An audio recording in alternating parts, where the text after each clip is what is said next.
Добро вечер. Во продолжение одвојуваме и неколку минути за културата. Светскиот ден на книгата и авторското право, 23 април, беше одбележан во Националната и универзитетска библиотека Свети Климент Охридски во Скопје. Овогодинешната прослава доби уште еден позначаен и поимпресивен контекст, бидејќи се поклопи со еден убав јубилеј, 80 години од кодификацијата на македонскиот литературен јазик. Националната и универзитетска библиотека Свети Климент Охридски Скопје и оваа година традиционално го одбележа 23 април, Светскиот ден на книгата и авторското право, кој е прогласен од УНЕСКО уште во 1995 година.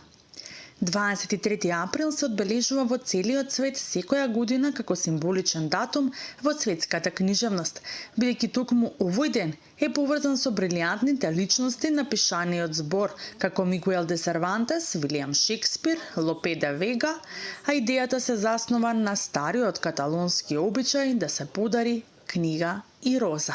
Овој ден одбележува многу години славје. Често е да се зборува за книгата, бидејќи ние како колектив во НУП сме со некаква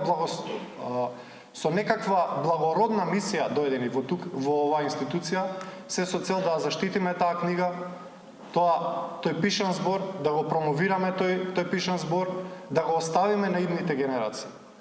Почитувани присутни, нема ништо друго освен книгата, која што може во истиот момент да ве поучи за минатото, да ве спреми за иднината и да ви овозможи во сегашноста да живеете многу живот. Националната универзитетска библиотека е вклучена во ова празнување од самиот почеток и е координатор на активностите низ државата. Македонската порака на настанот ја напиша професор доктор Славица Велева, а на одбележувањето беше прочитана и светската порака од госпоѓа Одре Азуле, генерален директор на УНЕСКО. Затоа денешната прослава добива двојно значење. Го славиме зборот, но и правото на збор, го славиме авторот, но и правото на својот јазик преку кој авторот може да создава, да зборува, да сонува. Го славиме авторското право како продолжение на таа борба за признавање на креативноста, заштитата на трудот и вреднување на умот. Нека оваа 80 годишнина не биде само одбележување на минатото, туку поттик за иднината.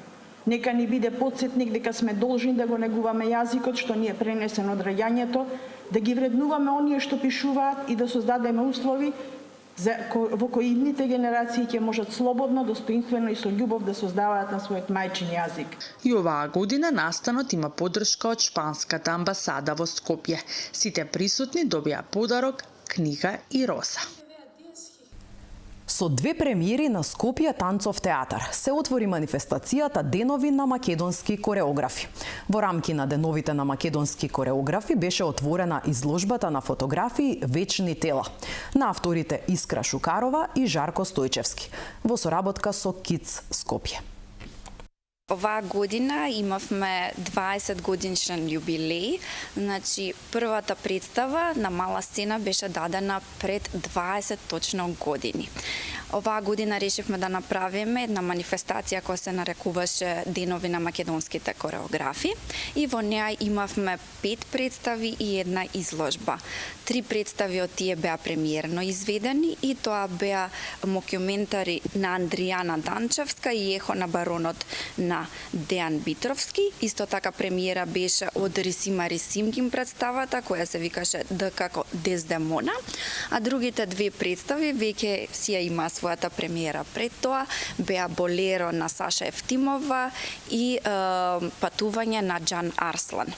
Исто така имавме изложба на Искра Шукарова која беше во фоајето на Македонската опера и балет и која се нарекуваше Вечни тела. Уметнички дела од колекцијата на Музеот на современата уметност во Скопје се изложени во Музеот на современа уметност Метелкова во Љубљана, Словенија. Конципирана од 87 дела од колекцијата на МСУ, во најголем дел од македонски автори.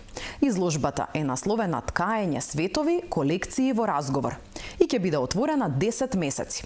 Поставката ги истакнува само делата изработени од природни материјали, како и дела кои го одразуваат ангажманот на уметниците со природата. Таа се фокусира на еманципацијата на уметничките медиуми, истражувајќи го односот помеѓу културата и природата. На есен дел од колекциите на Словенечкиот музеј пак ќе бидат изложени во Скопје. И тука ги завршуваме вестите од културата. Ви благодарам на вниманието.